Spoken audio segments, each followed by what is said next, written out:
You're listening to Oh My Health, There Is Hope podcast. When your heart is aching and your world is shaking, don't give up. No, don't give up. Hello and welcome to Oh My Health, There Is Hope, the podcast. I'm your host, Jana Short. And today we're back with Damon Sununtnasuk. Did I get it? Close? You got it. Excellent. You're saying that, but I probably didn't. It's definitely a tongue twister, but it's beautifully said when he says it. Let me just get into this really quick and tell you a little bit about Damon. Damon serves as a Chief Executive Officer of Natural Cure Labs, operating as Palmara Health and VitaTails brand supplements. He has an internationally decorated career in health, technology, and entrepreneurship, and his work and travels has taken him to more than 70 countries across the continents. He is the founder and president of multiple award-winning companies, including the industry-recognized strategy consultant firm with a global client base. We are literally doing a 4-part series on Monolaurin, powerful immune support from coconut. And it has been amazing. If you haven't listened to the other 2 episodes, episode 1 is all about what is Monolaurin, and you'll want to go back and check that one out.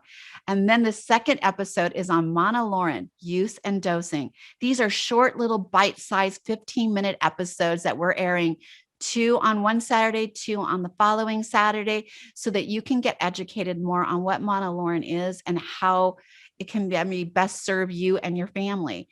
So thank you so much, Damon, for being here. We are so excited to have you. This episode's on choosing the best Monolaurin for you.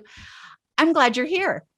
I'm happy to be here. Do you want to even maybe recap a little bit on the last 2? Don't give them too much because they're going to want to go back and listen to all the amazing stuff in there. But I know we went over the 2 things that we just talked about. Do you want to maybe just recap a little teeny bit for them? No problem. Here's a 30-second recap of our first couple episodes. The first one was around Monolaurin and how it was discovered, where it was discovered, the hypothesis that sort of led to its discovery, and some of the more common commercial and health uses. In short, it's used for digestive health and overall maintaining and supporting overall immune health. Our second episode was around its usage and dosing. So Monolaurin comes in various formats, from loose powder to pellets to capsules. And how might you introduce Monolaurin into your daily routine? How might you incorporate it into your overall health and wellness program? We talked about the low and slow introduction to it. We talked about the Herxheimer reaction. And today we'll be talking about choosing the best Monolaurin if you decide that this is something that you'd like to incorporate. One of the things I did not tell you was Damon's impressive background. And like, this man is extremely well educated. Like, he's got a lot going on, and you're going to see that in all of the show notes. So I always check my resources, right? Did he just roll out of bed one day and say, wow, Monolaurin, I'm going to get on that? Like, no, like, he's very educated. He has a lot of years experience doing this. And I love that you bring that to the table. Yeah, it's something we're really proud of. And I'm sorry to cut you off, Jana. No, you didn't. Go ahead. It's something that you and I share in our values and our culture for our respective brands and businesses. And we're huge proponents of the education component of supplements. And everything we do is education driven. We have a team of industry professionals, medical professionals, including PhDs, doctors of pharmacy and medical doctors that help us with our formulation, with our research, our ingredient selection, et cetera.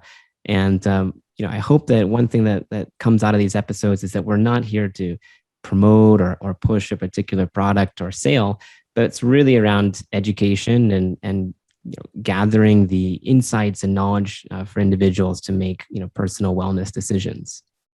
So, by the way, this is going to be my favorite episode. I know it, out of the 4, because it's all about, they're not all created equally, right? So everybody knows that. Like, there's a reason that you want to read your labels. There's a reason you want to do research before you fall in love with a product. You might fall in love like with one ingredient, but everything else, or the way that ingredient is manufactured and brought to you, really just diluted the fact that was a great product.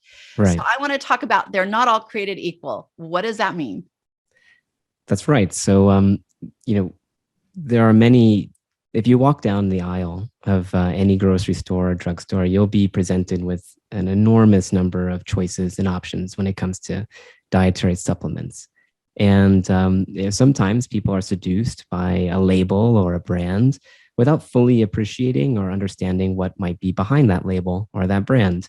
And so what I'd love to unpack today is some of the considerations when looking for the right brand of supplement. And this is not necessarily unique to Monolaurin or any of our products, but to supplements in general. You can have some great takeaways here.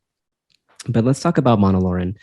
On the last episode, we talked about usage and dosing, and one of the things that we didn't quite get to cover was the fact that Monolaurin can actually be taken for daily as like a long-term supplement, like many people might choose to take vitamin D or vitamin C or zinc.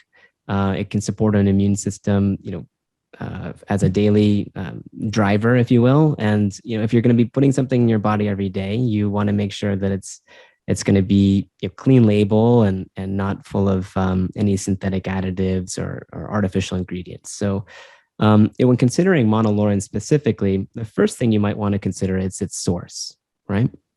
We talked about the last couple episodes. The source of Monolaurin is either palm kernel oil or coconut oil. And our Monolaurin is derived from coconut oil. And why do we think this is a better choice? Some research may suggest that coconut oil may provide a better lauric acid derivative, but really it's the environmental impacts of harvesting coconut are better than palm kernel. Palm kernel oils, unfortunately, may promote rainforest depletion in some countries like the Philippines or Indonesia or other South Asian countries. And we think that by making these small choices, you can potentially get a better ingredient, but also not contribute to some secondary environmental impacts. The second consideration when choosing Monolaurin is the delivery vehicle. And we talked about this as well in the previous episode. Traditionally speaking, you have capsules or you have pellets.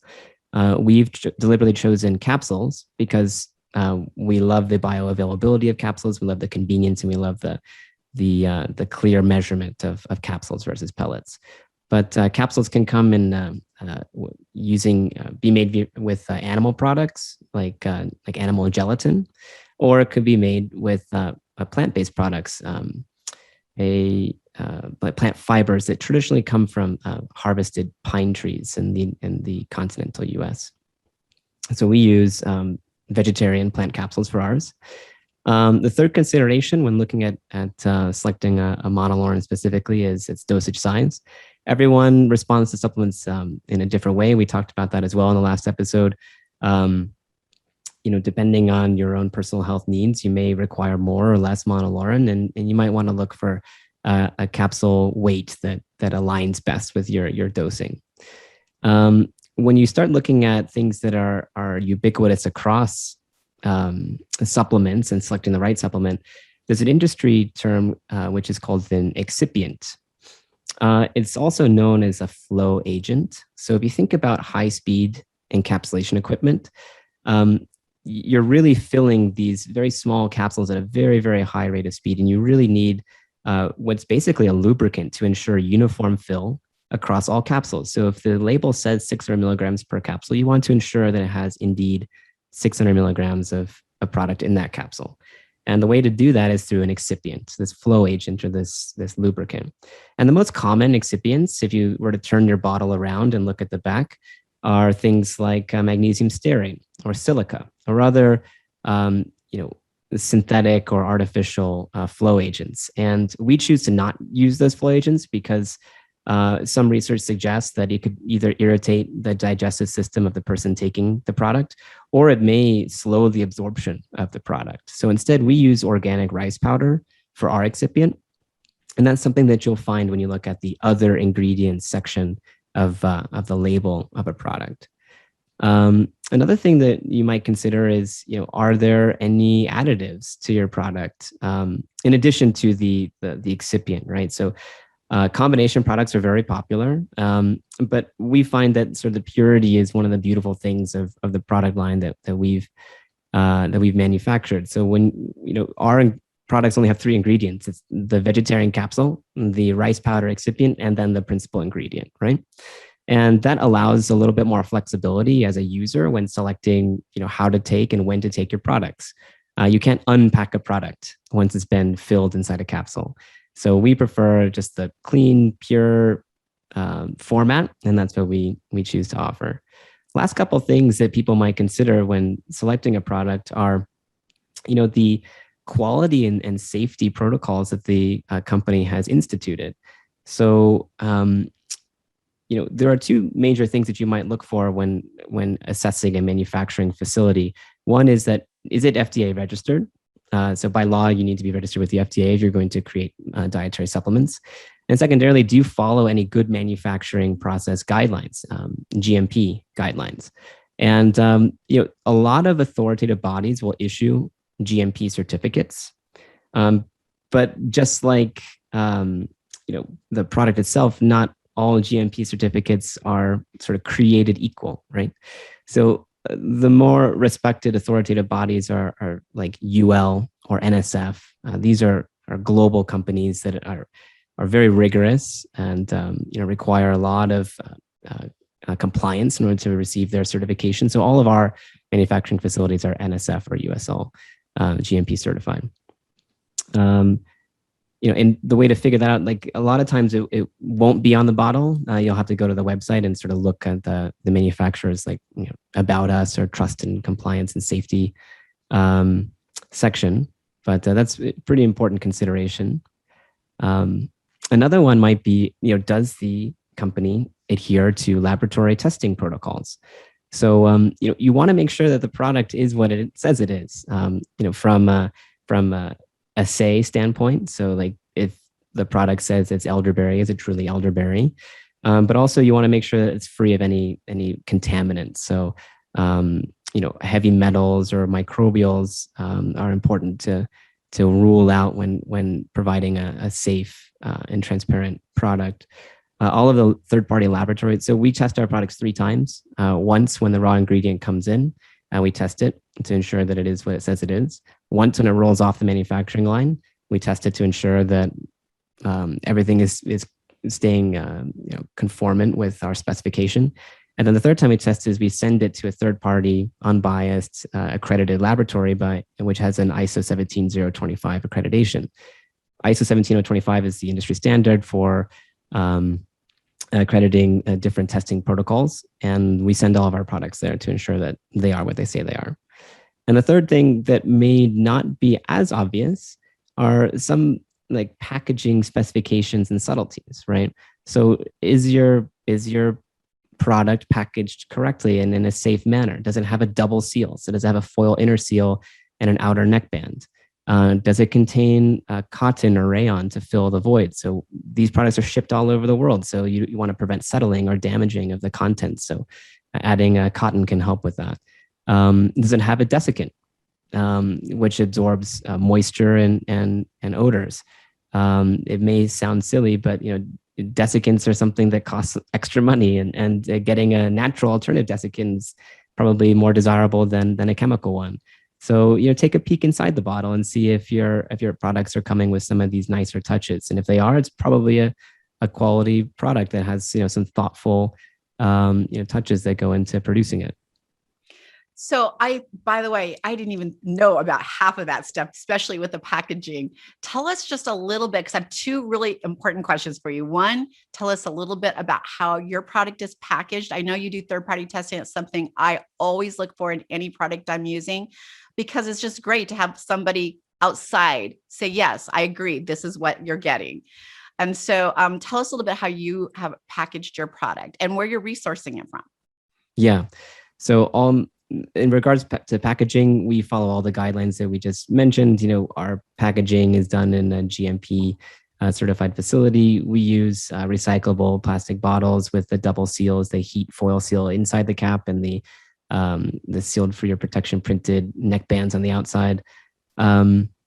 We also apply the cotton and the desiccant, and we take great pride in our packaging, not just from a aesthetic standpoint. All of our products are specially printed in a California-based printer's facility on this beautiful foil substrate with a matte flood coat. They just look great on the shelf.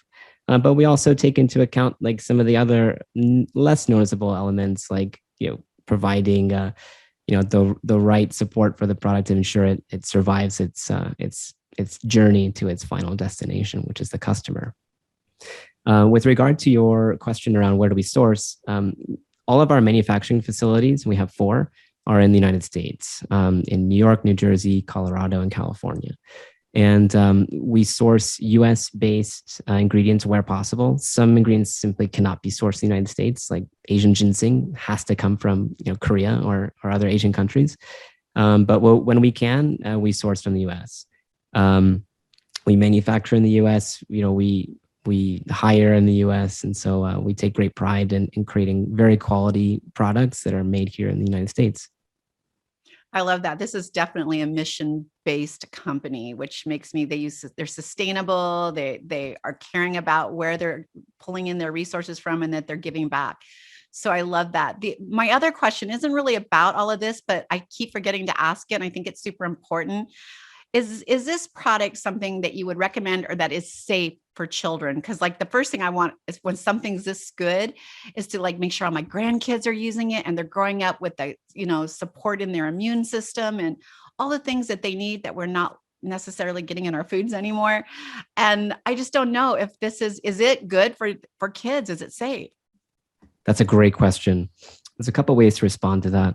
The first is that as we talked about in, I think, the very first episode, monolaurin has been used for several decades since the 1960s in food production, cosmetic production, and in dietary supplements, and is listed on the FDA's GRAS list. GRAS is an acronym which stands for Generally Recognized as Safe. And if you read the GRAS report from the FDA, there is no upper limit to how much monolaurin you can take. Now, that said, all of the research that we've done, that we've compiled, that we've analyzed, is for adult use, right? All of the research test subjects are either adults or in laboratory settings, and so unfortunately, we haven't come across any guidance or any research which may suggest that it's safe or advantageous to use in children. So, if you read the FAQ on our website, we say that we don't recommend it for kids just because we don't know, and we really don't want to give bad advice or have an individual have a negative reaction. So that's our stance on it. It's safe for adults, and the FDA has been monitoring it for several years. Its application for children or young adults is not defined, and so not something that we would promote. I so love that I answered that question because some of us don't ask. We think if it's a supplement, it must be safe for our children. And I sure hope they start doing some more research on it, because I would love to see something this natural and this good open the doors for our youth. So that would be something I would love to see happening in the next, decade. I know it takes a long time, right? It takes a long time for something good to happen, but it just takes a second for something negative, right? That's right. Well, thank you so much. Like, I'm so excited about this whole series. The very first series, if you haven't listened to it, was on what is monolaurin. So for those of you who are like, what the heck is Jana talking about with this guy, Damon? It's about monolaurin. So you can go back and listen to the first episode. Then you can listen to the second one, which goes over all about monolaurin, its use and dosing. And then, of course, this episode, which is amazing, choosing the best. So it's how to find the best quality for you. And listen to all 3 episodes, share them with a friend. One of the most important things that Damon turned me on to on the very first episode is how you can do your own research. And so we're putting the links for PubMed to monolaurin and for Google Scholar to monolaurin, so you guys can go in and do your own research and check it out. Of course, all of Damon's links and the links to the company will be there. And so you can go and ask questions of them. But the next episode is going to be about better together, monolaurin in combination with our other supplements, which I cannot wait to hear, because maybe there's something in there we don't know. So thank you guys so much for listening. Thank you so much, Damon, for doing this series with us, because I think this is so exciting. So thank you. Thank you. Thanks for listening to the Oh My Health, There Is Hope podcast. Make sure to visit Jana's website, bestholisticlife.com, where you can subscribe to the show on iTunes, Google Play, or listen there, so you'll never miss an episode. While you're at it, if you found value in the show, we'd appreciate a rating on iTunes, or if you simply tell a friend about the show, that'll help too. Let's change the world together, one health expert at a time. Looking forward to seeing you next time.